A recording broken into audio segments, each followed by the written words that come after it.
Peace to the 12. Y'all see the title, another controversial title for another controversial video. The title states, white people are not from Europe, question mark.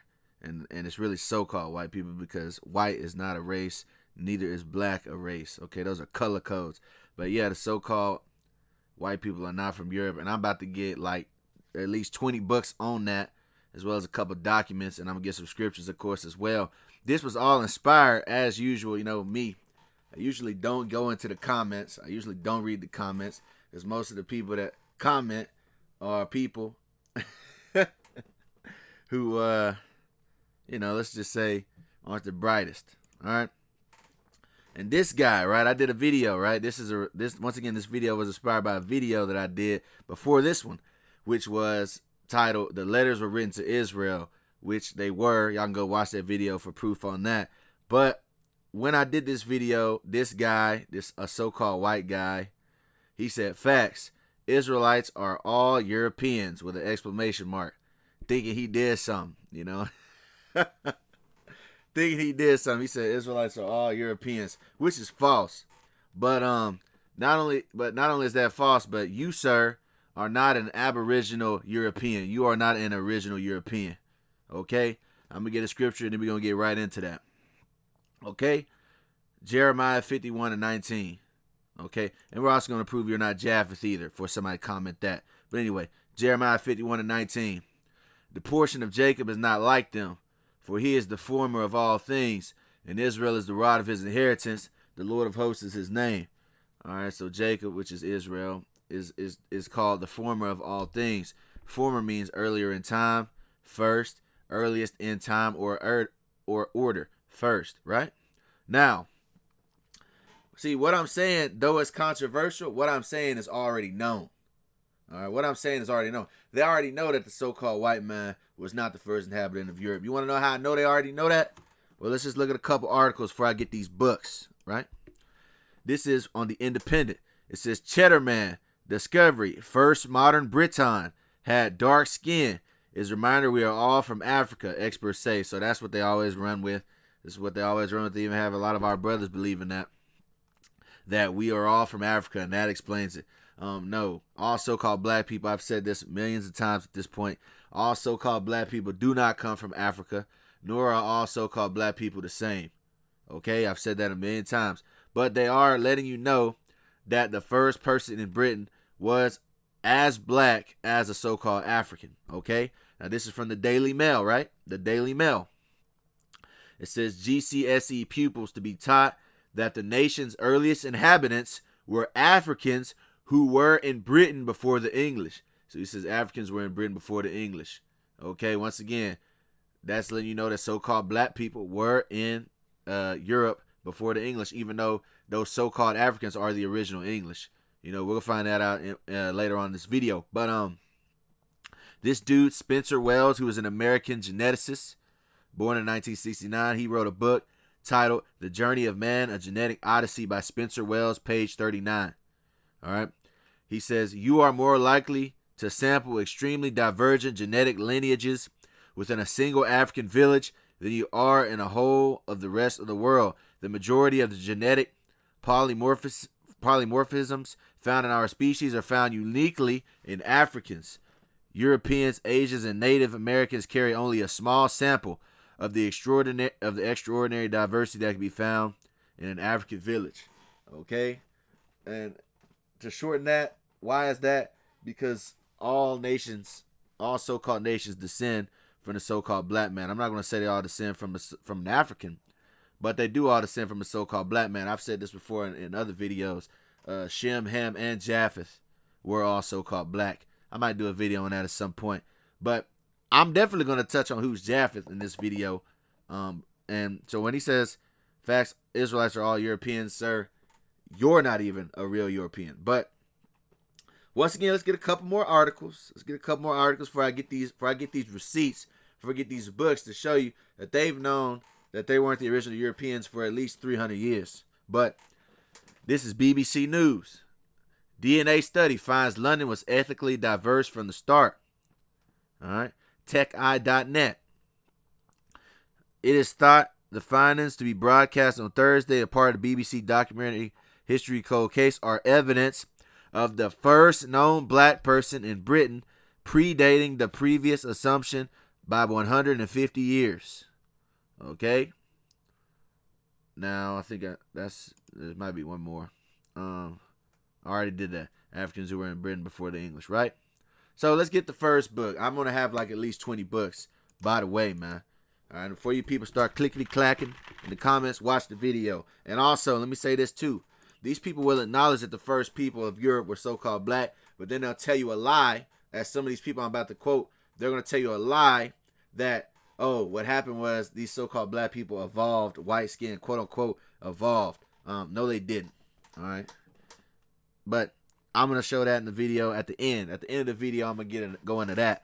But let's get the first book. This is a guy by the name of Alexander Winchell. He was a geoscientist. Alexander Winchell was born in 1824. Once again, I tell you brothers all the time, the old books be having the most fire, man. The old books be telling you the truth. All right, this is Alexander Winchell, geoscientist. Born December 31st, 1824. Died in 1891, February 19th. So he was born in the 1800s, right? He wrote a book, Alexander Winchell wrote a book, which was titled Our Remote Ancestry, right? Now let's see that. Let's see what he says in Our Remote Ancestry. This is page 246, I believe. I'm just going to get the highlighted portions of all my things for sake of time. It says, Indo-Europeans are known to have been in Europe as early as 2000 BC. Okay? Allegedly. Another thing they get wrong are the timelines, but I don't know if I'll go into that or not. But he's letting you know that Indo-Europeans are known to have been in Europe as early as 2000 BC. So who was there in Europe before them? And for those of you who don't know, an Indo-European is a code word for a Caucasian. Okay? Look, this word Aryan, the so-called Aryan race, right? Later on was replaced by the term Indo-European. Okay? A German philologist, I don't know how to pronounce that word, Max Miller, coined the term Aryan, but it was replaced by the term Indo-European, Caucasian, and Japhetic. All right, one of these things doesn't fit, which is Japhetic. And really, there's no such thing as an Indo-European because biblically, they are the Idumeans. I've done many videos on that as well. But anyway, so when he says the earliest time that the Indo-Europeans, which would be so-called Caucasians, were in Europe was early 2000 BC. That's up for debate on that. But let's get some more in this book, right? So he's going to tell you who was there beforehand. Same book, Our Remote Ancestry. This is page 247. He says, Pillars of Hercules. I think I mentioned Hercules late at the very end of this video, or towards that. But anyway, Pillars of Hercules. Now watch this. They came from Atlantis and northern Africa. At the time when the Hamitic Berbers were gaining possession, they overran the Spanish peninsula, founded cities, built a navy, carried on commerce, extended their empire over the countries. All right, now he's talking about so-called Africans doing all this, that later were known as Gaul and Britain. So they were conquering places that later were known as Gaul and Britain. I believe Gaul is France, right? Remember, it said what? Africans were in the British before the English. This is what he's talking about too. Known as Gaul and Britain. Held Italy as Silcans, or I don't know if you pronounce it as Sicans, when Rome was founded. So, you see that? You had so-called African presence all throughout Europe, man. Italy, all right, Gaul, Britain, and this is during the time of the Romans, right? Or the time where Rome was found, right? Go through here, down to here, right? It says, and he's saying they were there long before the sack of Troy. Y'all know that movie, Troy? And from Italy passed into Sicily as early as 2000 BC.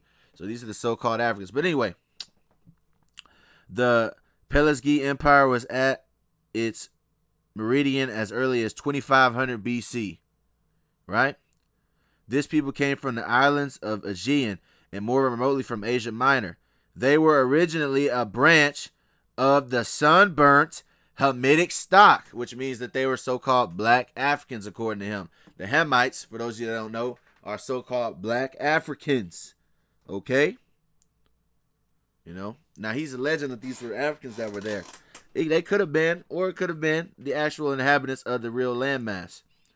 All right? And just for more on that, he says, they were originally a branch of the sunburned Hamitic stock, 2500 BC. That's before 2000 BC, where he claimed the Caucasians was around. 2500 would be 500 years before. But anyway, all right, this word Hamitic stock. Let's go through here real quick. This is Zondervan Compact Bible Dictionary. It says, Ham, the youngest son of Noah, the progenitor of the dark races, not the Negroes. So the Negroes are distinguished from the other so-called dark races according to this definition. The youngest son of Noah, the progenitor of the dark races, not the Negroes, but the Egyptians, Ethiopians, Libyans, and Canaanites, which means the Egyptians are part of the dark races. You got this stupid ass controversy where they're like, oh, stop trying to blackwash the Egyptian history. Shut the hell up, man. They already know the deal, man. All right, the Egyptians are Hamites, man. But, you want to know why? You want to know why? I've said this before. You want to know why they say the Egyptians didn't look like so-called black people? Because the Bible tells you that the Hebrews were mistaken for Egyptians numerous times. All right, so they have to say, which is why you have these rabbinic scholars who try to tell you that the original Hebrews look like the so-called Arab. Why is that? Because he equates that with Egypt. All right, as if those people were always in the landmass of Egypt, which is not true. Might do a video on that at another time. But anyway, right? In the word Ham, all right, this word Ham as a nationality. Ham meant and is not improbable black. Ham means hot and it also means black. All right, just like the term Cush means black and or burnt faces. Ethiopia means land of the blacks and or land of the burnt faces, meaning very dark-skinned people, right? Now, this term Japheth, which means fair, people try to spin that and say, see, Japheth means fair, meaning light complexion, because nowadays the term fair usually relates to a light complexion. But the term fair actually doesn't mean complexion at all. The term fair originally means, as you see this outline of biblical usage, the term fair really means fair, beautiful, or handsome. All right, which means that Japheth's name meant handsome or beautiful. Fair, right? So going on that. But next book. Let's get the next book. Because I told you I was going to give you a lot of receipts, a lot of books, man. I got like 140 slides. We gotta get this going. I'm only on the 18th slide. Now this is another guy who was born in the 1800s. Once again, his name was Arthur Keith. He was a British anatomist. He studied anatomy. This guy, Arthur Keith, born in 1866. All right. He wrote a book titled Ancient Types of Man. Now let's see what he says in this book, Ancient Types of Man. Right? He's talking about bones. I'm not going to read all this, but y'all can pause it, read it if y'all want. Actually, I should have highlighted this too. The ancient Grimaldi woman and boy are of the mixed or Negroid type. All right, so he's letting you know. And for those of you that don't know, the Grimaldis are some old bones they found in Europe. And he's saying they're of the Negroid type.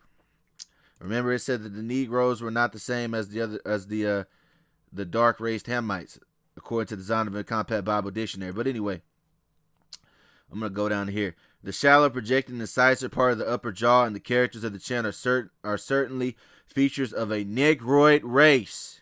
Remember, he's talking about the Grimaldi woman and boy. Now look, the Grimaldi type in Europe, by the way, that was page 60. This is page 61, right? I'm going to highlight a portion for sake of time, all right?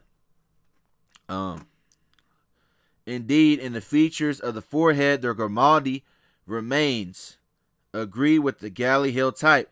It is a remarkable fact that the natives of the uplands of the Sandwich Islands, a true Negroid race, reproduce today the cranial features of the ancient inhabitants of the Grimaldi caves. So he's letting you know that people on the Sandwich Islands have the exact same cranial skull, meaning they were probably they're probably similar people, if not the same people. All right, of the ancient inhabitants of the Grimaldi caves. The ancient inhabitants, the first inhabitants of the Grimaldi cave, was a true Negroid race. Here is a picture of what they believe the Grimaldi man had looked like. You can see the Negroid features.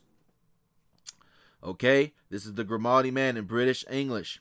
Grimaldi man, a type of Aurignacian human thought to be a race of Cro-Magnon man. All right. Grimaldi Caves. Grimaldi is in Italy, by the way. All right. They say that he was found. Now, look how long ago this was. Now, I don't believe the actual numbers, but it was a long-ass time ago. Now, it says Grimaldi man was found 26,000 to 22,000 years ago. So you had so-called, allegedly, you had so-called a Negroid race in Italy from 26,000 BC. All right.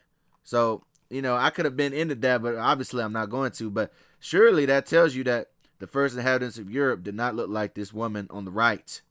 Okay? Now, they try to tell you they evolved, but they didn't. Okay? But let's keep going. Let's keep going the same book, Ancient Types of Man, right? Page 62. I'm getting the highlighted portion again.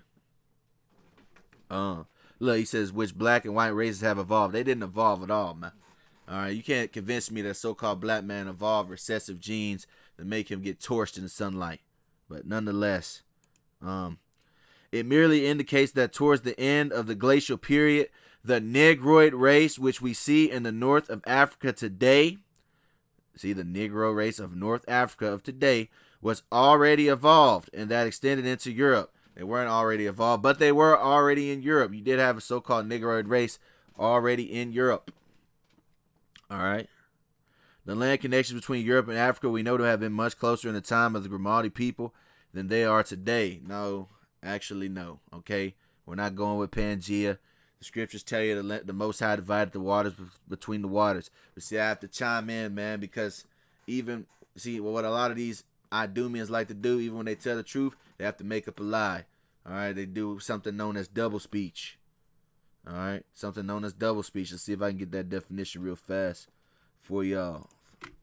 Double speech. Okay. But yeah, the earliest Negroid type. The Grimaldi people are the earliest Negroid type. All right, hold on. I'm going to read this in a minute. I'm trying to get this definition real quick.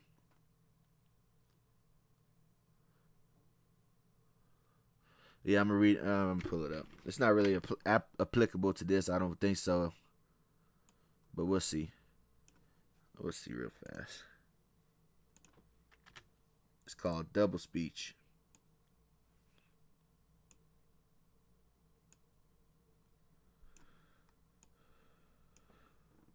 Right? Double speak is a language that deliberately obscures, disguises, distorts, or reverses the meaning of words, which in case is primarily meant to make the truth sound more palatable.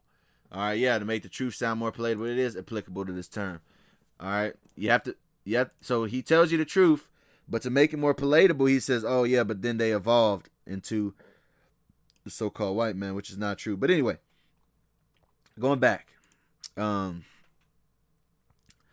that it extended into Europe. There are other evidence, he says, see, there's more evidence. There are other evidences of a Negroid race in Europe. The Negroid traits of the Combe Capelle man have mentioned. All right, so another person, Combe Capelle man. But there is also the remarkable fact that the statuettes and engravings which are assigned to this period represent certain bodily characteristics of the Negro. The Grimaldi people are the earliest Negroid type so far discovered. So we know for a fact the first inhabitants of Grimaldi, which would be a cave in Italy, were so-called black people who allegedly were there 26,000 years ago, which once again I do not believe that number, but I tell you what, they were there before the so-called white man. Okay, and this is the Combe Capelle man. They say considered to be 30,000 years old. Combe Capelle man that he mentioned a while ago, the so-called Combe Capelle man. All right, 30,000 years ago. Here's some pictures, right? This is the Combe Capelle man. This is the Negroid of Grimaldi. All right. Next dude, this dude Thomas Henry Huxley, born in 1825. He was born in 1825, May 4th, 1825. He wrote a book called Man's Place in Nature and Other Anthropological Essays. I think my PDF corrupted or something because I couldn't include it, but I just wanted to mention him regardless So you brothers can check it out. Once again, he's one of those dudes that delves into evolution, which is madness. But I tell you what, he does tell you the truth that once again, it's the first inhabitants of Europe were so-called black people. All right, now this is the next book. I can't pronounce this dude's name, but I'm gonna try. This is Civilization or Barbarism Civilization or Barbarism, Authentic Anthropology by Cheikh Anta Diop. All right, Cheikh Anta Diop was a Senegalese historian. He did things about the human race. He was born 1923, December 29. He died in 1986. Let's see what he had to say. This is page 13 of this book, Civilization or Barbarism. All right, he talks about the same people, the Grimaldi. All right, I'm giving you all these different people, right? The Grimaldi Negroids have left their numerous traces all over Europe and Asia. From the Iberian Peninsula, so he's telling you so these Negroids, so-called, were all over Europe and Asia, okay? From the Iberian Peninsula, which I believe the Iberian Peninsula is like, what, France, Spain, Portugal, I believe, to Lake Baikal in Siberia, which is in Russia, passing through France, Austria, and the Crimea, and the Basin of Don, etc.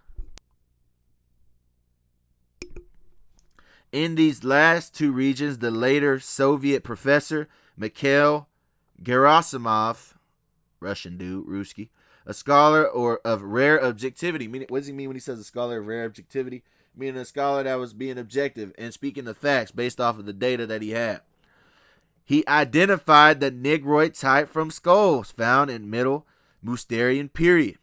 All right, I'm going to read down. Mousterian period in which the last Neanderthal lived, in other words, the so-called Neanderthal, whatever.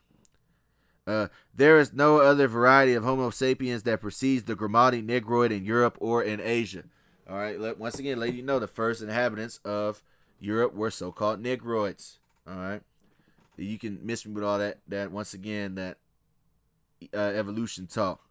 You know, I might do a separate whole video going into evolution. But this is the Russian dude that he referenced, by the way. The Russian dude he referenced, his name is Mikhail Mikhailovich Gerasimov. I probably butchered that name, but I'm not Russian. So, well, actually, you know, I do have some so-called Negroid family members that are in Russia, but I ain't never spoke to them. But anyway, this dude was an archaeologist born in 1907, and he went to the same findings about the Grimaldi race of the Negroid. All right, which is the true statement. Now, this guy, Charles Squire, his identity is kind of hidden. He wrote a book called Celtic Myth and Legend, Poetry and Romance. This book is $2,606. Expensive as hell. But guess what? I found it. But he told who are the ancient Britons. This is chapter 3 of the book, Celtic Myth and Legend, Poetry and Romance, right? He says, who are the ancient Britons? We're going to go to page 19. And we're going to go down to this part, the highlighted portion. It says, he mentioned Professor Huxley. I mentioned this guy earlier. But he says, the earliest of these two races would seem to have inhabited our islands. I mean, it's a Caucasian talking. Inhabited our islands from the most ancient times. So once again, they were the first, the aboriginals, the first, and may for our purpose be described as aboriginal. The term aboriginal means the first. Let me get that definition for y'all real quick, man. Let me get that real quick. All right. Aboriginal. Yeah, I already know this is probably going to be my longest video I ever done. I'm 24 minutes in, and we ain't even close, man. I had a lot of books, man. See, Google trying to play me. Oh, here we go. Aboriginal. All right, this etymology. The term etymology means origin of the word. Okay? So you're going to find where words originate from, right? Let me pull this up real fast. So the term aboriginal, he said, hold on. My stuff be going crazy. Now we freezing and stuff. I'll tell you about Satan be trying to take away the word. But aboriginal, right? The term aboriginal means what? First. Term aboriginal means first, earliest, from existing from the beginning. Now, what did the scriptures tell you? What did the scriptures tell you? Jeremiah 51:19. The portion of Jacob is not like him. He is the former of all things. Yeah, he's the former of all things, and Israel is the right of his inheritance. The Lord of hosts is his name. Earliest in time. Now to go back to this term aboriginal, right? Aboriginal. What does that mean? It means first, earliest, existing from the beginning. So let's go back to the same book, Celtic Myth and Legend. All right. The earliest of these two races would seem to have inhabited our islands from the most ancient times and may for our purpose be described as aboriginal, meaning the first. It was the people that built the long barrows, in which is variously called the ethnologists, the Iberian. All right, yeah, the Iberians, the Mediterranean, all right, in the Mediterranean area, the Berbers, the Basque, the Silurian, and the Ascarian race. All right, so all these races, right? Now look, in physique, it was short, swarthy. The word swarthy means black, dark hair, dark-eyed, and long skull. Its language belonged to the class called hamitic. All right, called hamitic. All right, once again, the Hamites are what? The Ham is what? The progenitor of the dark races, not the Negroes, but the Egyptians, Ethiopians, Libyans, and Canaanites. So he's letting you know that their language was the same language as the so-called black people, the so-called black Africans, to be specific. All right. The surviving types of which are found among the Gaulists, the Abyssinians, the Berbers, and other North African tribes. All right. And it seems to have come originally from some part either of Eastern or Northern or Central Africa. All right. So that's what he had to say on that. What's the term Hamitic mean? Hamites, Horn of Africa peoples. All right. The Hamites are the so-called African peoples. And look, Hamitic, ancient Egyptian. All right. So once again, the so-called Egyptians were the so-called Egyptians were Hamites. All right. And they were black Africans. They're not who you think they are, but I'll get into that later. You know, that sounds controversial to some, but hey, I really don't give a damn. This whole video is controversial. But let's prove that the Egyptians are Hamites. Psalm 78:51. And smote all the firstborn in Egypt, the chief of their strength, in the tabernacles of Ham.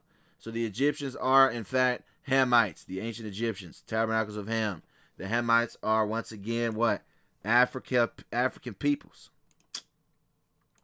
Now, like I told you earlier in this video, what did I say? I said, but there is a reason why they try to act like the Egyptians aren't so-called black. All right, they try to act like the ancient Egyptians aren't so-called black. There's a reason for that. And the reason for that is, once you can identify who the Egyptians are, by default, then you can identify who the Hebrews are, who the Israelites are. All right, and I'm gonna prove that now.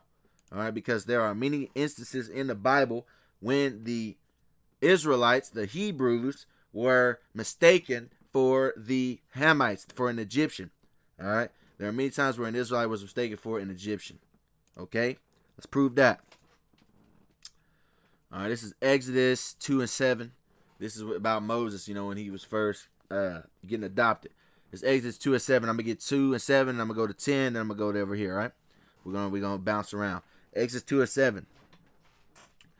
Then said his sister to Pharaoh's daughter, shall I go and call a nurse of the Hebrew women that she may nurse the child for thee? Why? Because Moses was a Hebrew child. All right. Exodus 2:9. And Pharaoh's daughter said unto her, take this child away and nurse it for me, and I will give thee thy wages. And the woman took the child and nursed it. And the child grew, and she brought him unto Pharaoh's daughter, and he became her son. And she called his name Moses. And she said, because I drew him out of the water. So she adopted Moses. And he blended right in with the Egyptians. Because I tell you what, if the Hebrews looked different than the Egyptians, then he would have stuck out like a sore thumb. All right? But anyway. Exodus 2:15, right? This is when Moses escapes. Exodus 2:15. He escapes and he is mistaken for an Egyptian. Now when Pharaoh heard this thing, he sought to slay Moses, but Moses fled from the face of Pharaoh and dwelt in the land of Midian, and he sat down by a well. Right? Now the priest of Midian had 7 daughters, and they came and drew water and filled the troughs to water their father's flock. And the shepherds came and drove them away, but Moses stood up and helped them and watered their flock. So Moses steps in, he helps these 7 women, he helps them water the flock. Now watch what they're going to say what Moses was. And the shepherds came and drove them away, but Moses stood up and helped them and watered their flock. And when they came to Reuel, their father, he said, how is it that ye are come so soon today? And they said, pay attention, and they said, an Egyptian delivered us out of the hand of the shepherds, and also drew water enough for us and watered the flock. They thought that Moses was an Egyptian. Why? He was probably dressed like an Egyptian, etc. But they didn't think he was a Hebrew. All right? Which means what? The Hebrews resembled the Egyptians. They looked like the Egyptians, right? Genesis chapter 37. I'm going to give you another instance where they thought that a Hebrew was an Egyptian. Here's another instance in that. This is Genesis chapter 37. All right. This is when they sell Joseph, the brother of Joseph, the brother of all his other brothers. This is when they sell Joseph into slavery. All right, when he goes into slavery in Egypt. We're gonna get this whole account. Then we're gonna fast forward to another chapter where they once again they can't tell the difference between Joseph and an Egyptian. This is Genesis chapter 37. And it came to pass when Joseph was come unto his brethren that they stripped Joseph out of his coat of many colors that was on him, and they took him and cast him into a pit, and the pit was empty, there was no water in it. And they sat down to eat bread, and they lifted up their eyes and looked, and behold, a company of Ishmaelites came from Gilead with their camels, being spicery and balm and myrrh, going to carry it down to Egypt. All right. And Judah said unto his brethren, what profit is it if we slay our brother and conceal his blood? Come and let us sell him to the Ishmaelites. They're going to sell him to slavery.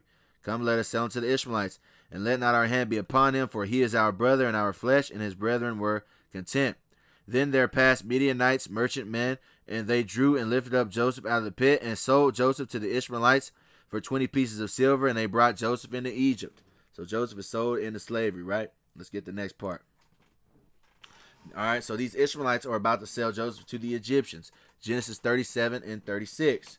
And the Midianites sold him unto Egypt into Potiphar, an officer of Pharaoh's and captain of the guard. Who is Potiphar? Potiphar. Now Joseph had been taken down to Egypt. Potiphar, an Egyptian who was one of the Pharaoh's officials, the captain of the guard, bought him from the Ishmaelites who had taken him there.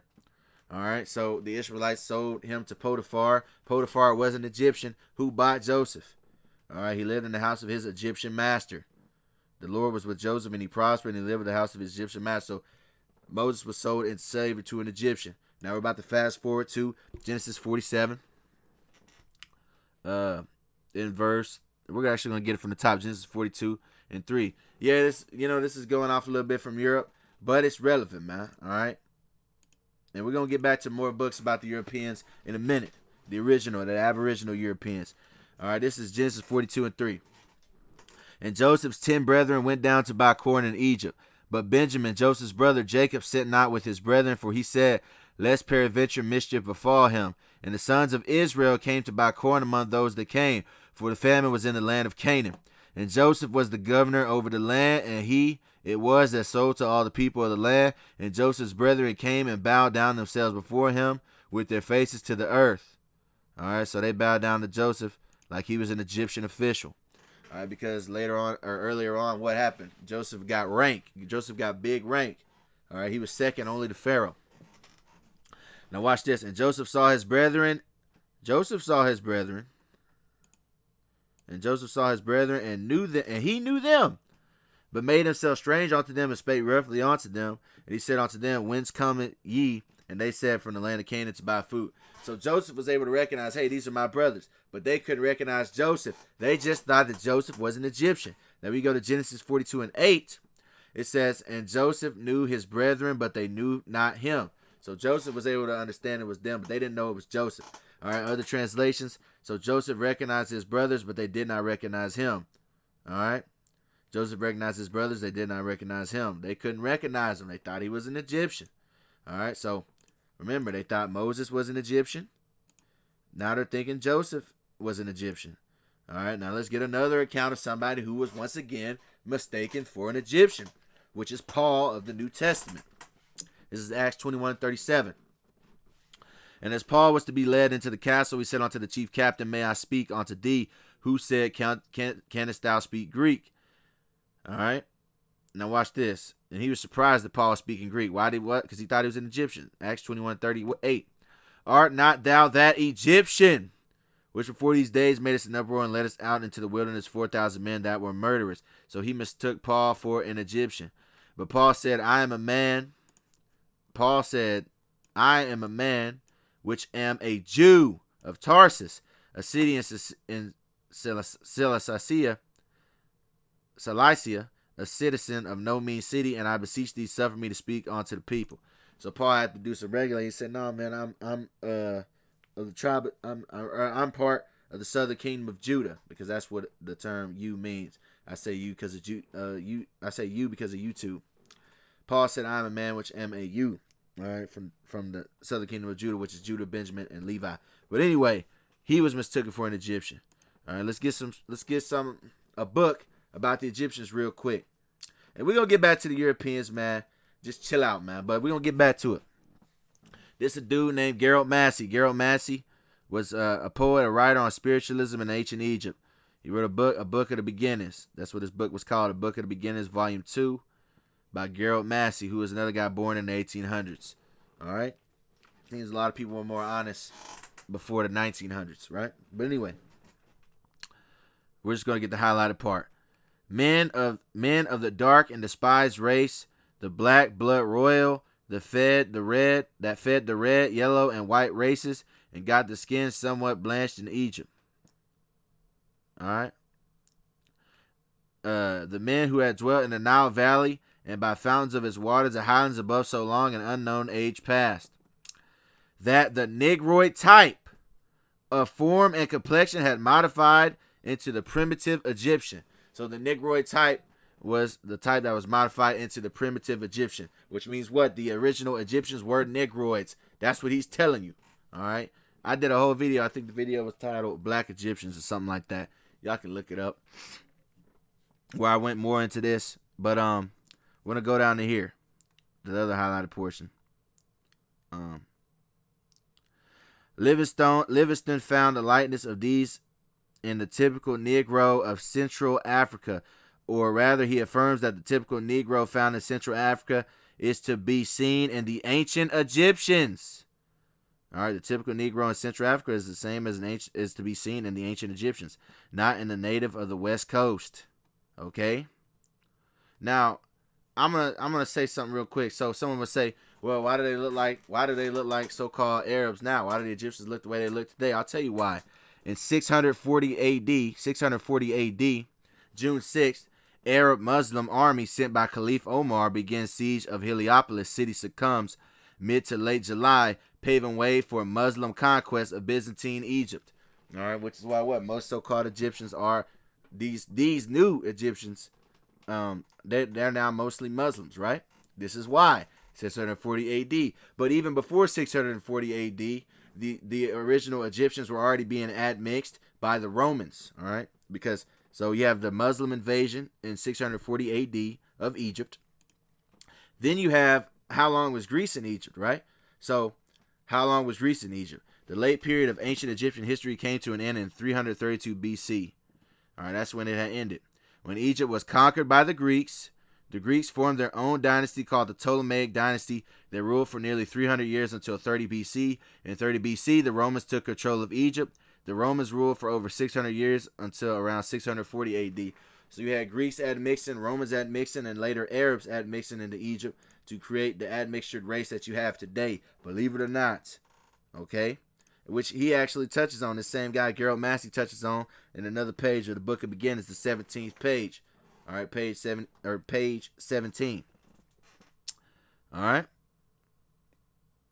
The red man and the yellow are there as Egyptians with the background of black out of their modifications emerge. All right. Now watch. This is the part where he talks about the admixture. But look, the red skin. Hold on. The problem of origin cannot be worked back again from white, yellow, or red to black, as it can forwards from black. The Egyptians for the twilight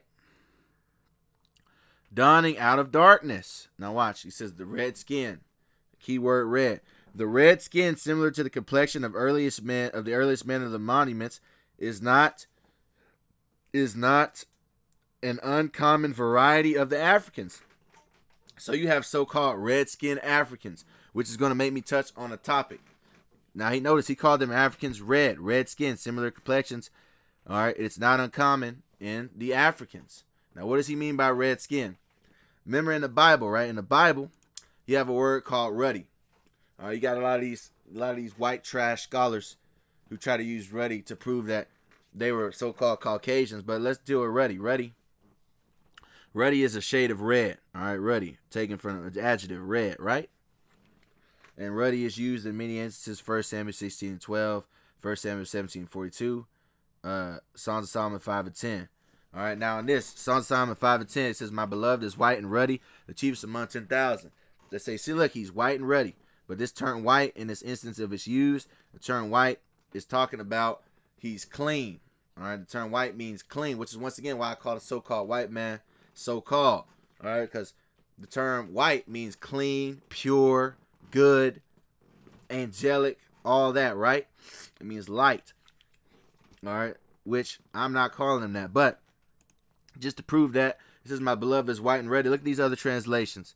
"My beloved is radiant," meaning shining and ruddy, outstanding among 10,000. "My lover is dark and dazzling," better than 10,000. So the same word white in another translation is dark, radiant and ruddy, dazzling and ruddy, white and ruddy, dazzling and reddish. Now he said it is not an uncommon variety of the Africans, the red skin, right? Now what does he mean by red-skinned Africans? Remember, right, the term ruddy means red. And just for more context, right, it says ruddy red. It says the dark-skinned Hebrews, so you had dark-skinned Hebrews, found great beauty in a clear complexion. All right. The dark-skinned Hebrews found great beauty in a clear complexion, right? Now, remember, the term was ruddy. Well, let's look up some ruddy things. This is a Google picture of ruddy horse. I typed in ruddy horse. This is what popped up. Brownish red, ruddy horse, ruddy cow, brownish red. All right. Remember, he said red Africans. It's not uncommon for red Africans. Brownish red, ruddy duck. All right, brown. All right, now these are ruddy people, red people. All right, these are reddish brown people, right? Like the horse, like the cow. Reddish brown people. All right. Different types of shades of brown, but they have that brownish red tinge. All right, they're called red bones. Martha Redbone, beautiful black woman, Redbone, right? They're all brown with reddish tones. So that's what he meant when he said in his book, "The red skin, similar to the complexion of the earliest men of the monuments, is not an uncommon variety of the Africans." All right, that's what he's talking about, the red skin. All right, even brown can be red. Look, I titled brown could be red. This is what it said. Bars. "Brown color names are often imprecise, and some say, such as beige, can refer to a lighter rather than darker shades of yellow and red. Such colors are less saturated than the colors perceived to be orange. Browns are usually described as light or dark, reddish, yellowish, or gray brown." All right, reddish. This term, ruddy, red. All right, reddish. All right, let's continue on. Yellow bones. Notice it said brown also can be yellowish. These are people known as yellow bones. Right? Give me 1 second. It's hot in here. I'm gonna turn my air conditioner on.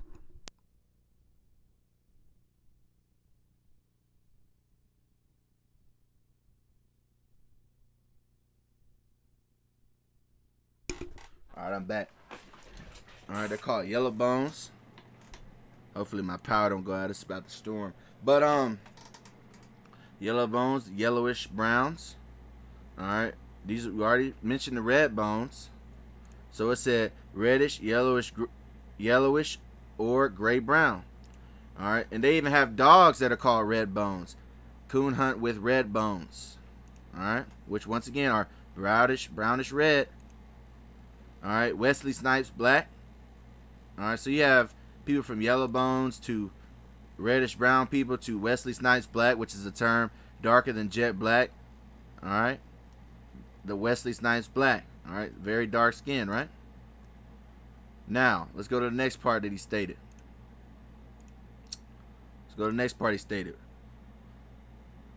Professor Huxley has asserted that the Aborigines of Egypt were of the same physical type as the original natives of Australia, for he says, although the Egyptian has been modified by admixture. See, he's letting you know that the Egyptians are modified by admixture, but they originally resembled the dark skin, black silk, wavy hair of the Australian Aboriginal. All right, which I don't even believe, but that's his statement, right? But if that was true, right? If that was true, these are Australian Aboriginals that he says the ancient Egyptians really looked like. And he said what? That they were modified by admixture. Yeah, multi-generational hybrids. Why? Because 640 AD Muslim invasion, as well as the Greek and Roman occupations of Egypt, right? Which brings you to here, which this guy right now is a modern North African, Moroccan, Saladin Benchiki. All right? So this is a North African, all right, so-called. And this is the rapper Drake. They look very similar. What is Drake? Drake is a mixture of so-called white and black. Now this is a guy who goes by North African. But that's enough on Egypt. Let's get back to Europe. That was probably like a 20-minute segment. But hey, it is what it is. Hopefully the air conditioner isn't overpowering my voice. But this is Scott Elliot George Francis, 1862 to 1934. He wrote a book called Prehistoric Man and His History. All right, once again, born in the 1800s. This is what he said in his book. He once again goes to the Negroid of Grimaldi, which means this is already known. The Negroid of Grimaldi. All right. Once again, Prehistoric Man and His History. These Aurignacians and their Magdalene descendants pervaded all Central and Southern Europe. So they were all throughout Central and Southern Europe. Their remains have also been discovered in Valletta, in Phoenicia, and elsewhere, as we shall try to show later. By the way, the Phoenicians are also so-called Africans, meaning what? The Phoenicians were so-called black, even though they try to lie on you all their images. But anyway, but during this long period of this time, two other races also succeeded in entering France and Italy. These were a Negroid, perhaps pygmy folk, and the men of Soul Team. So once again, so-called black people were pervasive all throughout Europe. All right. We have seen that the Aurignacian was originally an African, and if he traversed North Africa on his way from Egypt and Mesopotamia, all right, it would have been a very remarkable fact if he had not come in contact with the African pygmy, or his ancestors, for the Bushmen, Wambatu, and other pygmies are the oldest African race known to us. So they allege that the pygmies are the oldest African race. I do not believe that, but that's what he's alleging. But he is letting you know that so-called black people were all throughout Europe, of different types too. The Negroids discovered by Dr. Varnu and Grotte du Grimaldi, though differing greatly from modern Bushmen, shows that the Aurignacians were acquainted with a Negroid stock, which may perhaps be assumed to be an ancestor of or allied to the pygmy. It is difficult to say exactly what was the relation between the Aurignacian and this Negroid race. All right. Moreover, since the discovery of this burial, characteristical skulls of the same Negroid affinity have been found in Spain, in Brittany of Neolithic dates, at Sierra, not earlier than the 13th century, in Sardinia at Ostorf, and perhaps in Caithness. All right, so these Negroid bones are all throughout all these different places, man. All right, the Negroid. What does it mean? Akin to the Negroes, member of a member of a black-skinned race of Africa, so allegedly, so-called. All right. Once again, the Negro of Grimaldi, the Combat Capel man. Okay. I believe this is from the same book. I think. This is a page of the skull, the Race de Grimaldi. This is the skull. This skull looks very similar to this man right here. That's why I put the picture there. All right. And he was talking about the pygmies. I believe that the pygmies were the dwarves. All right. Known as the supernatural short people beings, the dwarves in mythology. I believe that was that pygmy race. All right. Because we already know about the magical Negro archetype. Notice the dwarves are known as supernatural beings. We know about the magical Negro archetype, which is an actual a Negro with supernatural powers, but not always. It has deep spiritual wisdom. The magical Negro. Will Smith played the magical Negro genie. Eddie Murphy played the dragon in Mulan. There are many other cases. Idris Elba was the advisor to Thor, and Shazam, the Shazam wizard in the movie, was so-called black man. You know, the magic Negro archetype. Meanwhile, they show you the dwarves. They tell you the dwarves are like this. But the pygmies who were mentioned, right, in this book, the pygmies look like are an African race, and the pygmies look like this. All right. So there might be some truth to folklore. You know, usually there is a little bit of truth in folklore. But anyway, next book, another dude, 1800s, name, or it's called Journal of the Royal Institution of Cornwall. All right. Journal of the Royal Institution of Cornwall, Index, 1907. Look, I believe that the first human beings who entered, this is page 280, by the way. I believe that the first human beings who entered Cornwall in the Neolithic period belonged to a race of dwarfs or pygmies. So look, the pygmies, the dwarves, all right, and were veritable little people, the dwarf races. When the Dutch occupied South Africa, they met with the dwarf Bushmen, who are the smallest pygmies in the world. All right. The Spanish were always also acquainted with them. All right, more on the pygmies. Page was page 281. I'm gonna get the highlighted portion. Mr. Rohal Burton has traced these pygmy races into Morocco and Spain. So these so-called dwarves were in Morocco and Spain. Long ago, Jacob Grimm concluded from the tradition of elves, gnomes, and trolls current in Germany that dwarf races inhabited Central Europe. See, dwarf races inhabited Central Europe in prehistoric times, and Professor Nielsen had come to the same conclusion concerning Scandinavia. So they were these so-called short black people were in Scandinavia as well. All right, and he mentioned elves. He mentioned elves and gnomes and all that, right? So now it makes sense why the Witcher so-called race swapped their elves as black. All right, replacing white characters in the Netflix Witcher series with so-called black characters as the elves. Yeah, it's more realistic. Okay. Let's get some more on the same thing, the same book, Journal of the Royal Institution.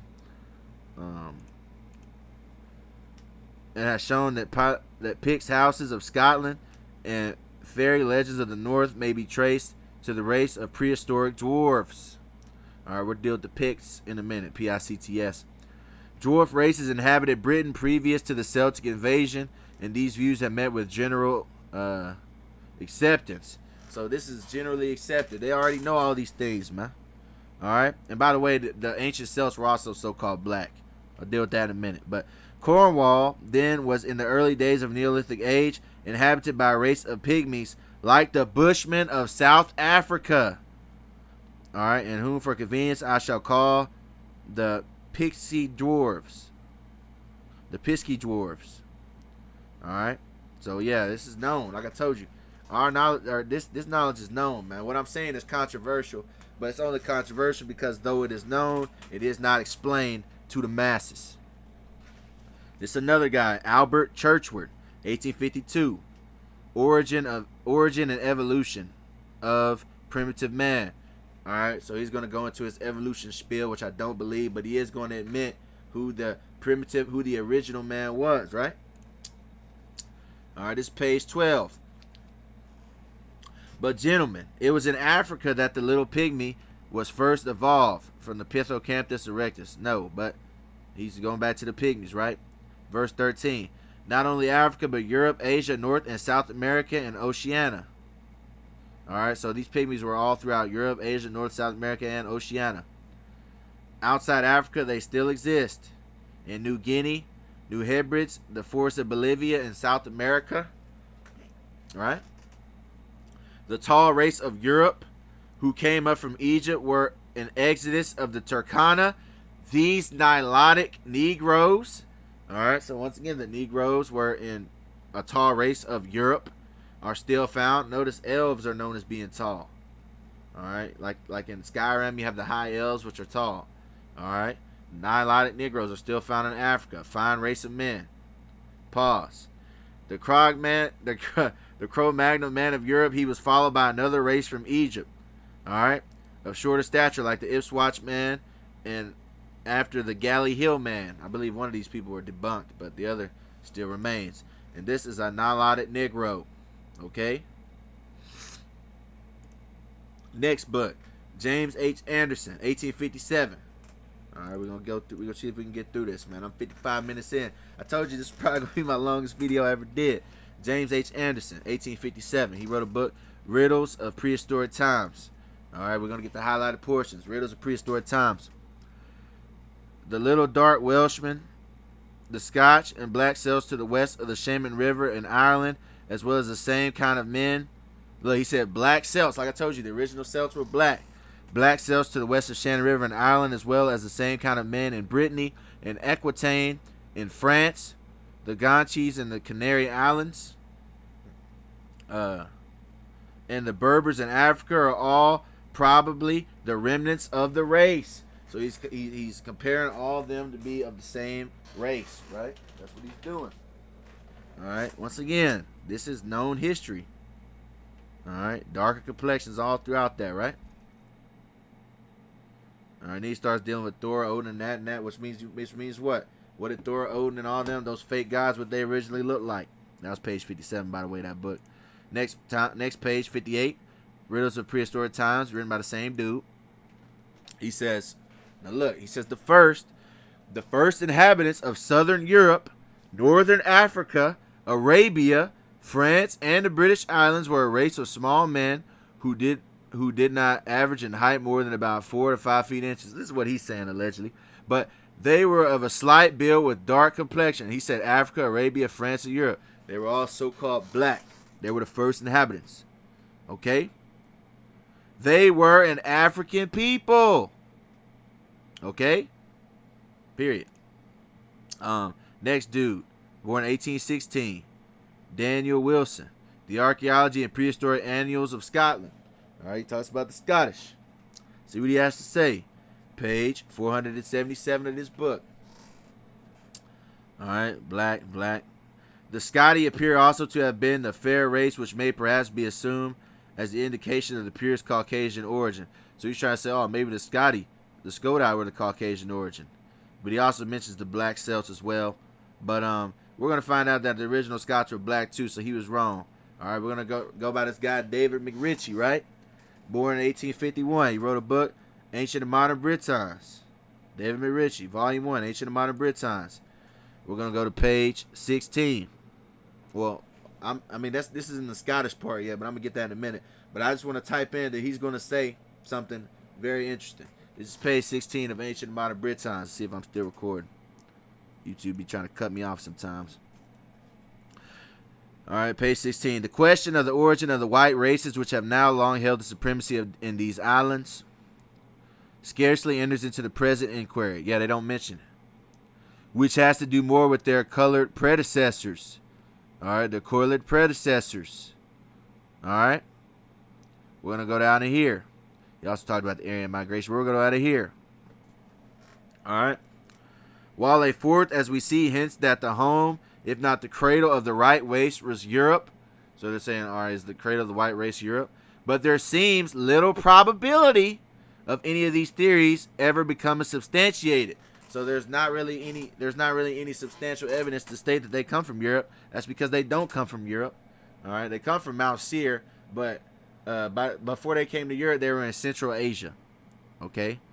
But there seems little probability of any of these theories ever becoming substantiated.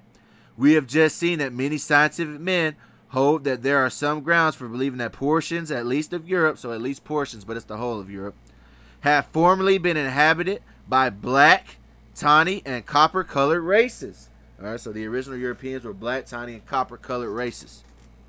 All right, so straight up, they do not come from Europe, but we're going to keep going. What does predecessor mean? Predecessor, he mentioned it earlier. Colored predecessor. Predecessor means precursor.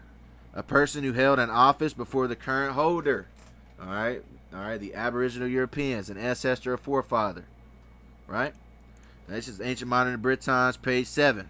The Negroid type, the Negritos. We're gonna go down here. Not only does Mr.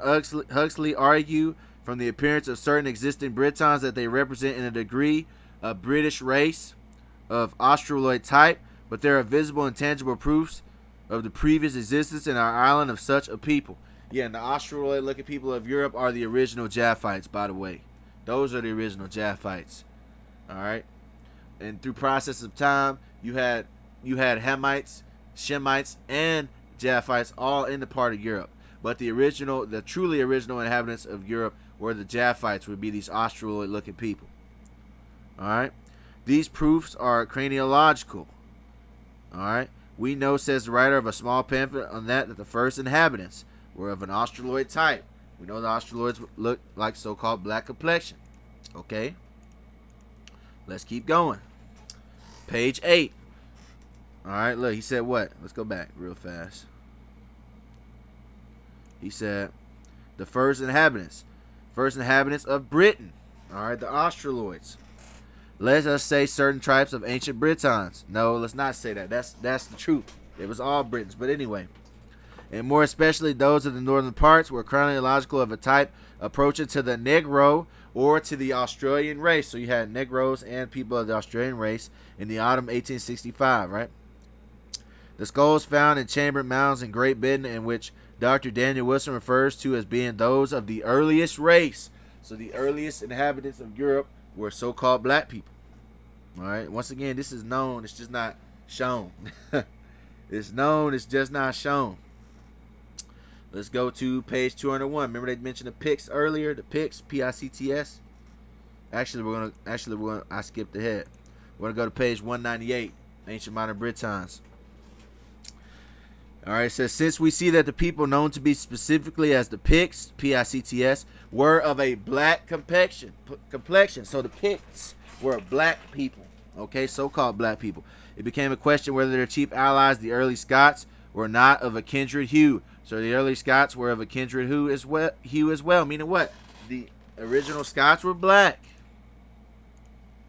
Okay, let's get page 201. Same book. Spaniards of their times were seen to be both Picts. So the Spaniards at that time were Picts. Remember, the Picts were of a black complexion. Meaning what? The original people of Spain were black. Spaniards of their time were seen to be both Picts, and they, along with their indigenous British tribes, inhabited interior England and a large part of modern Scotland, as well as the black and painted races of Ireland. So Spanish, Scottish, British, Irish, all so-called black people originally. He then talks about the Black Danes or Cimbri, so that the Picts proper and the Black Danes being both Picts and both Moors and both being black. So the Danes also were so-called black. All right, over there in that Scandinavian region. All right, which later known Danes, what they became, what, the Anglo-Saxons. All right, being black. All right, strangers, according to the white races. Yeah, whatever he's saying. But anyway, how can they be strangers if they're the original inhabitants of their land? So far, however, we have only decided with regard to the early Scots that they were the associates of swarthy, piratical, painted races of a black Eskimo or Negrito Mongoloid strain, without reaching the conclusion that the Scots themselves were of the same complexion. All right, so the Scots were so-called black, period. All right, so let's keep going. Let's get another book. Origin of the Anglo-Saxon Race. Thomas William Shore, born in 1840. All right. This is Origin of the Anglo-Saxon Race, page 103. Chapter title, Our Darker Forefathers. All right. One of the facts concerning the color of the hair and eyes of the people in different countries of England at the present time, brought to light by scientific observation, this is all scientific, is that there is a higher percentage of people of a mixed brown type living in Herefordshire, Buckinghamshire, Wiltshire, and Dorset than in most other countries. Except those in Cornwall and in the old Celtic borders, the inhabitants of these countries are the darkest. All right, the dark-skinned people of all these places. Or counties, my bad. Talks about brown, black eyes, brown chestnut, black hair. All right. The countries of Hertford and Buckingham have people as dark as whales. All right. Talks about them being brunettes. You can look up the real term brunette means somebody with brown complexion. Nowadays, brunette means a white woman with brown hair, but brunette originally meant a woman with a brown complexion. All right. I'm trying to speed through this, man, because I got so much left. You know. We're already an hour in. All right. Y'all can pause it to read on your own, but is there any other way in the which origin these mixed brown people surrounded by others of somewhat fair complexions that people of a darker race may have come with the Angles, Saxons, or Danes? Yeah, we already know that there were black Danes.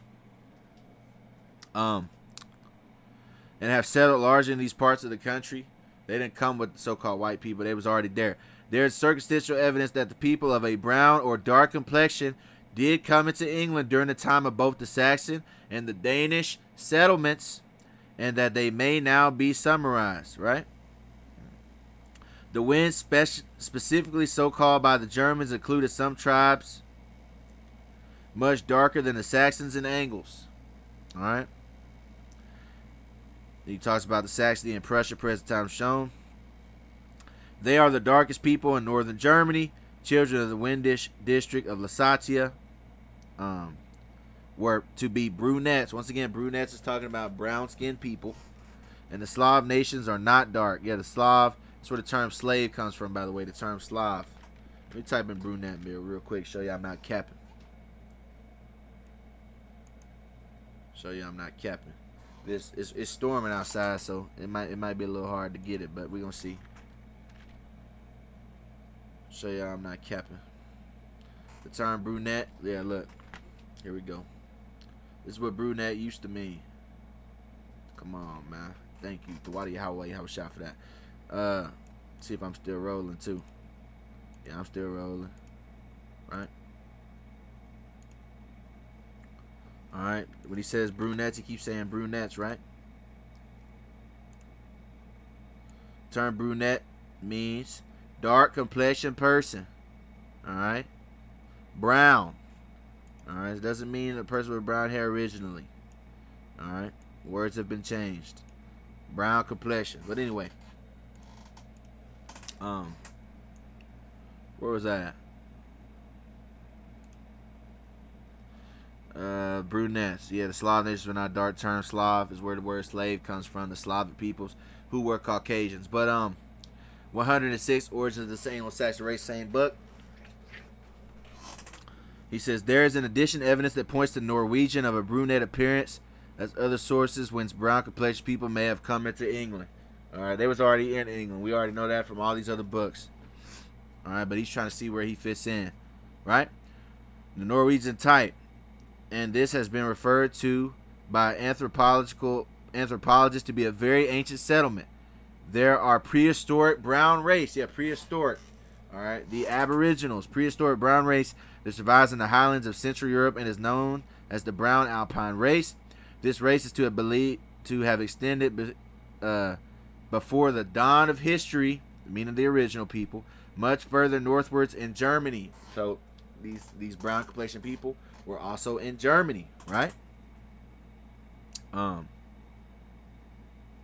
people of Norway. The brown people of Norway, as well as Jordan, where Arbo found the blonde and really dark-haired people equally represented. Darker than the other types. Yeah, yada, yada. We're going to move on for sake of time.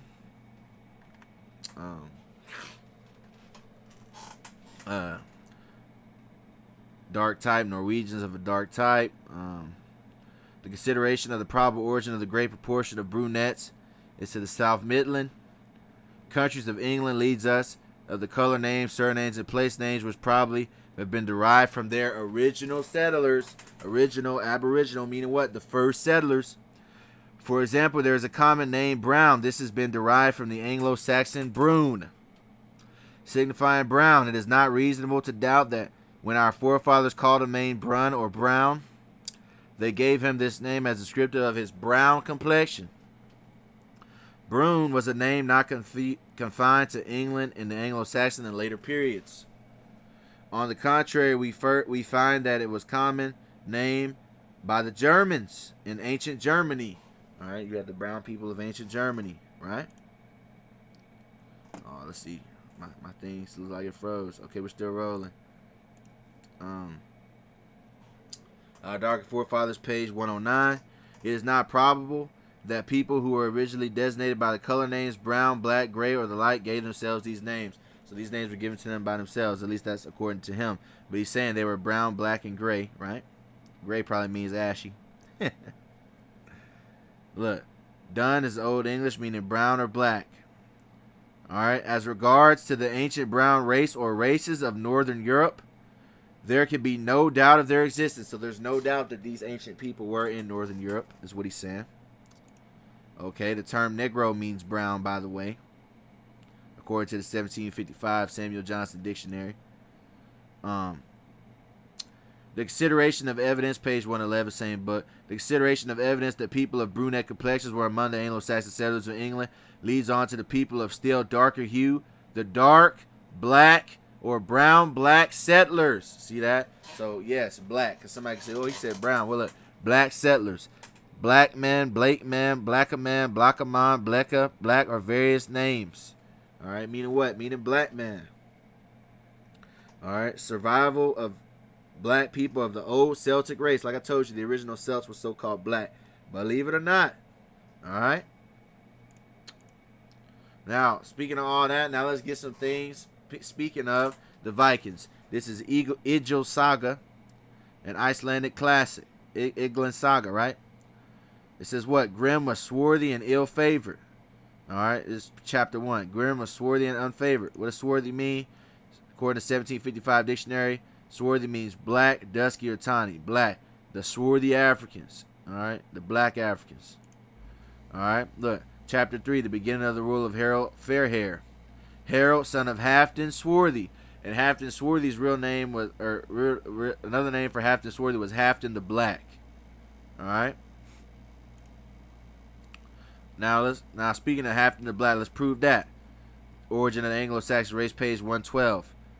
The Britons, brown or black men. The Welsh mentioned black Vikings. See, the Welsh mentioned black Vikings. Of the coast, as they were an unusual personal appearance. Dark brown or black complexioned. Svarti is the term they use because black is not in the lexicon of the Anglo-Saxons. Instead, they use the word Svarti, which means black. All right, Svarti is found in Northern Sagas. You see the word Northern Sagas? We're touching that later. But Halfdan the Black was the name of the king of Norway who died in 865. Halfdan the Black was his name. The so-called black man of the Anglo-Saxon period. Included some of the darker Windish people. All right. So Halfdan the Black was a black man. Halfdan of Swarthy. Halfdan the Black. 863 A.D. Egil buries Thorolf. He was black-eyed and brown-skinned. All right. I'm going in here real fast. All right. Page 224 of Egil's. Right. He says, these people were black and ill-favored and had coarse hair on the head and large eyes and broad cheeks. So there was black people, right? You have something called, you had a guy named Thorfinn Karsfini, 980 A.D., Iceland, all right?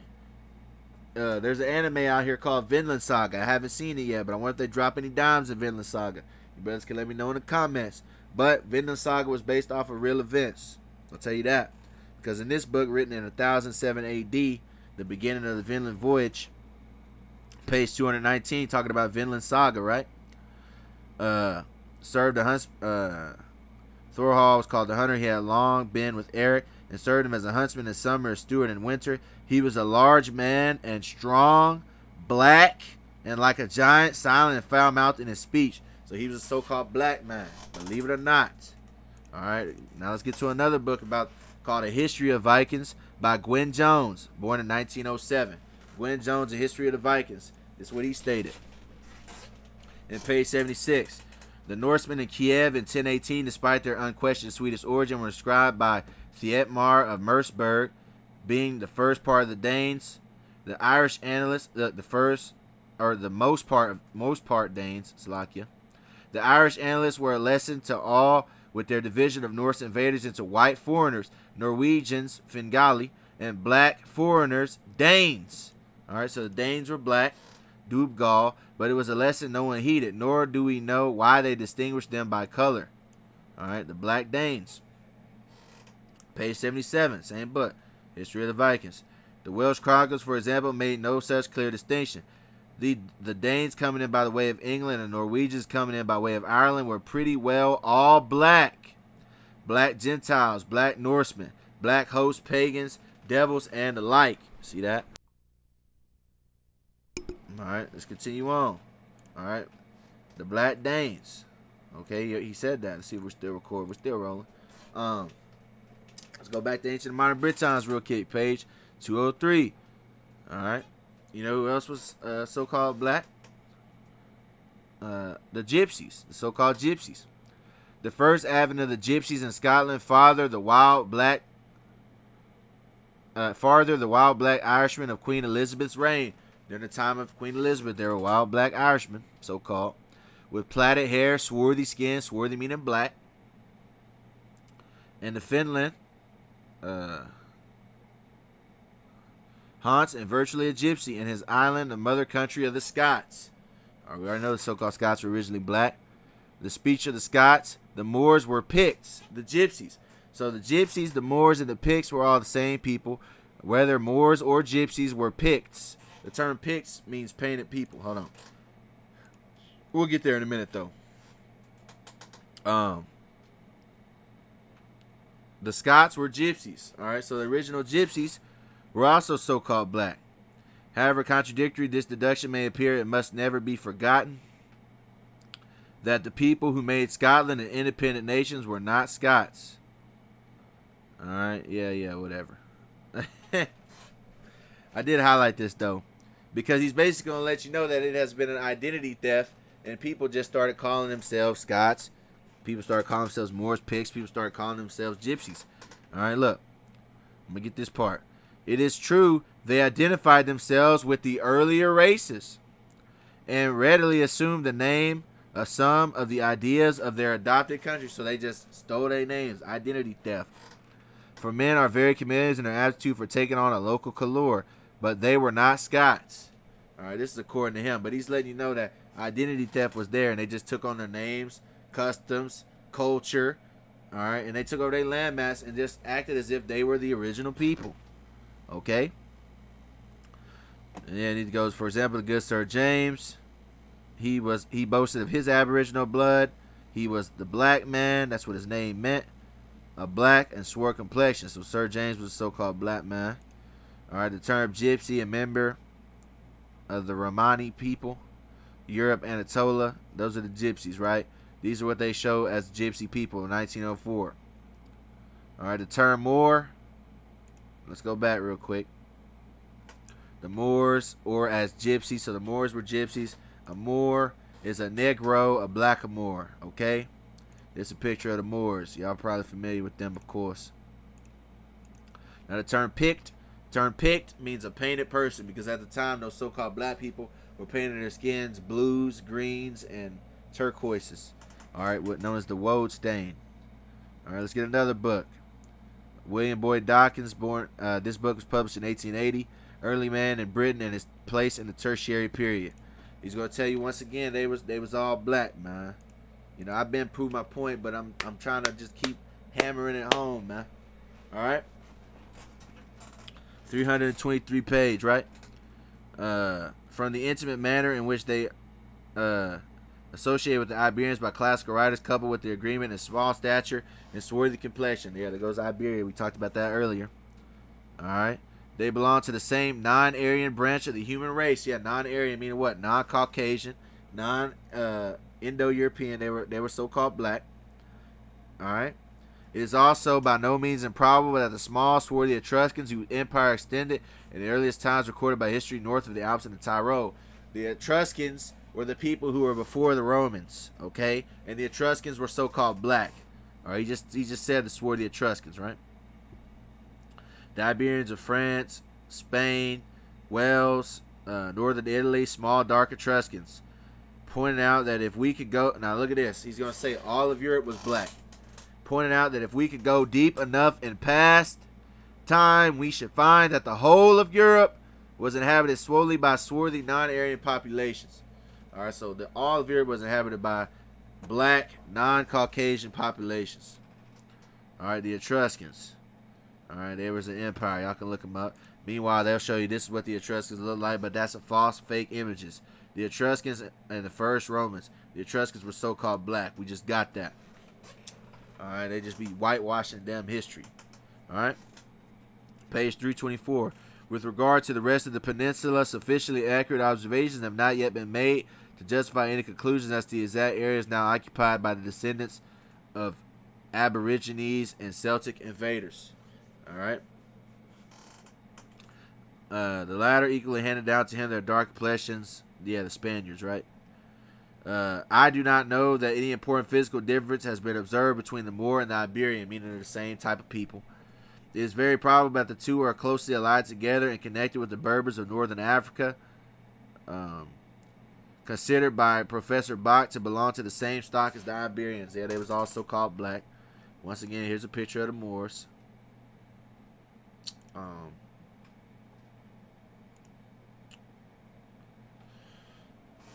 The present dark Bretons are contemporaneous with the dark inhabitants of Aquitaine. Page 328, same book. The ancient Ligurians are represented by the dark small inhabitants of the Hots and the Basque Alps are not distinguishable from the rest of the small dark French peoples. Same stock as the Iberians. They were so-called black. Okay. Once again, peoples to be taught that nation's earliest inhabitants were Africans who were in Britain before the English. In that article, population diversity in England in 1066 during the Middle Ages. So you have black people present in the Middle Ages. Hello, which of course there were. All right, let's get some. I got some more on here, but I might close out, man, because it might take 2 hours. You know what? We're gonna power through it. This is Godfrey Higgins. He was born in the 1700s. He wrote a book called Anacalypsis. And listen to what he says. Anacalypsis. He says, we have found the black complexion or something relating to it whenever we have approached the origin of the nations. So the black complexion is the origins of the nations. Now remember, right? Jacob is not like them. He's the former of all things. The original man, right?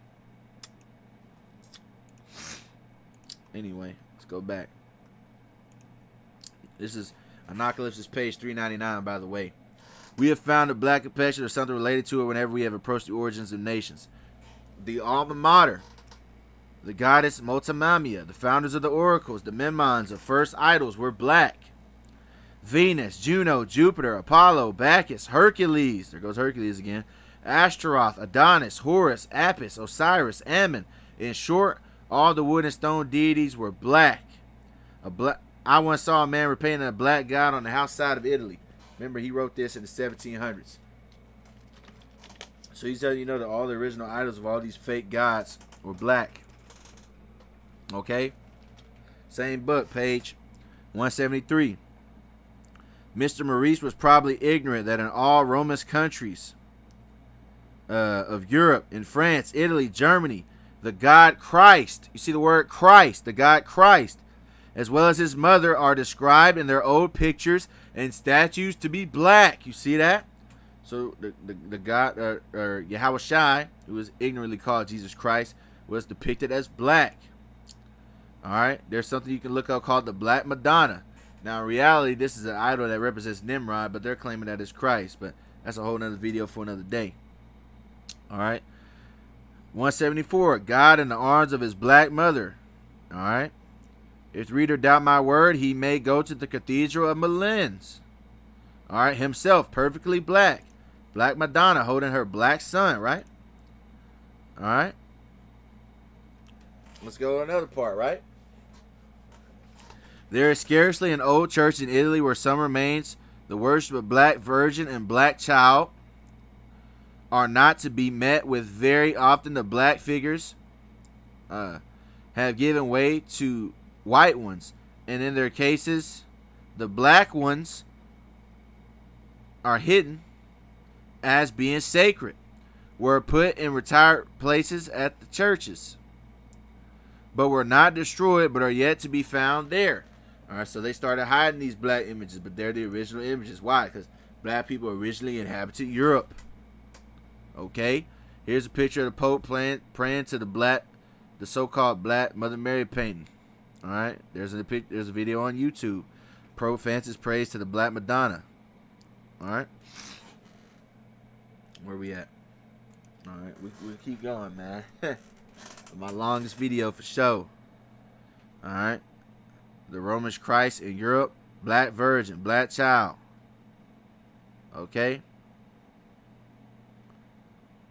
black in India, black in Europe, the ancient gods of Greece. He was going in, man.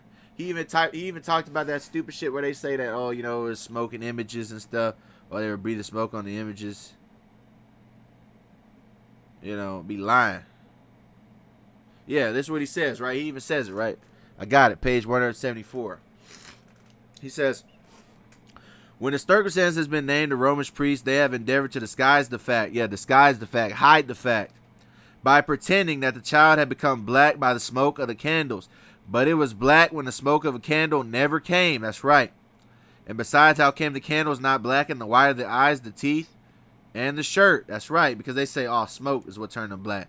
But it didn't turn the shirts black, it didn't turn the white lights black, it didn't turn the candles white or black. They're all still white. All right. He even addressed that, man. And once again, the so-called Caucasian comes from Central Asia. All right. At least that's where he was from before he got to Europe. Because once again, he's originally from Mount Seir, according to the scriptures. But likely a source of the populations who later inhabited Europe, Central Asians, right? Kazakhstan, Russia, Turk, Uzbekistan, all these places, right? Really, what are known in history, conventional history, as the Ottoman Turks. The Ottoman Turks were Caucasians, all right, known as the Guz, Ghuz. You can also get a book called The 13th Tribe by author Kostler, where he goes in on that, all right? Caucasian, Asians in the word, the Caucasus Mountains, all right? And in conclusion, all right, I'm still going to get a little bit more, but in conclusion, man, that proves that white people are not from Europe. They're not the original inhabitants of Europe. But just like they do all the time, all right, you have the original people of America, the original so-called Americans. Meanwhile, these people love to say they're proud to be Americans. You have the original people of Australia, and now you have these people who are proud to be Australians. You have the original people of South Africa, and now you have people that love to be in South Africa. They just take after the places that they go, like that dude stated in ancient modern Britons earlier, right? All right, now they try to say that they evolved white skin. No, they didn't. They didn't evolve these genes, man. Evolve means to progress, to develop, to advance. So you mean to tell me they advanced their skin by getting the ability to be sunburnt? All right, and they have so-called recessive genes, which is blonde hair. These are just facts. All right, and on top of all that, if that wasn't enough to debunk the so-called evolution, this will debunk it. All right, you have so-called black woman giving birth to a white baby, so-called albino. This is a black mother in Brazil with 5 children. She's got so-called white baby, so-called albino. So they didn't damn evolve, man. You have a woman breastfeeding her baby, right? A so-called white woman breastfeeding her baby. What's the difference between this woman and her baby and this Musi tribeswoman with her albino child in Ethiopia? They look very similar, don't they? Right? 2 African women with so-called albino children. Here's an albino Dravidian Indian girl. Alright? With the chili bowl haircut. Alright? This is a black woman with albinism who gave birth to someone that looks like a so-called mixed person. You see that? This is a Nigerian family that gave birth to a white baby. Okay? Then they try to say, oh, they got white skin because of the cold. Negative, sir, because the so-called Eskimos still have that dark complexion, and they've been in the cold allegedly for 15,000 years. That's what they say. But that's my whole conclusion of the matter, man. All right, that's the conclusion of the matter. White people are not from Europe. Hopefully that was an edifying lesson. It surely was a long lesson. I hope people learn. But anyway, with that, I'll say peace to the 12. I want to give all praises, honor, and glory to the Heavenly Father, the Most High Yahawah, In the name of his only begotten Son, yahawashi, Yahawah being the name of the Heavenly Father, who is commonly known as God, and yahawashi is the Savior of the nation of Israel, who's commonly known as Jesus Christ. I'm going to say shalom, which means peace. To you people listening and learning, you people doing this work, truth, sincerity. And to you elders that's been doing this thing before me, man, keep getting this truth out there. Peace. Shalom.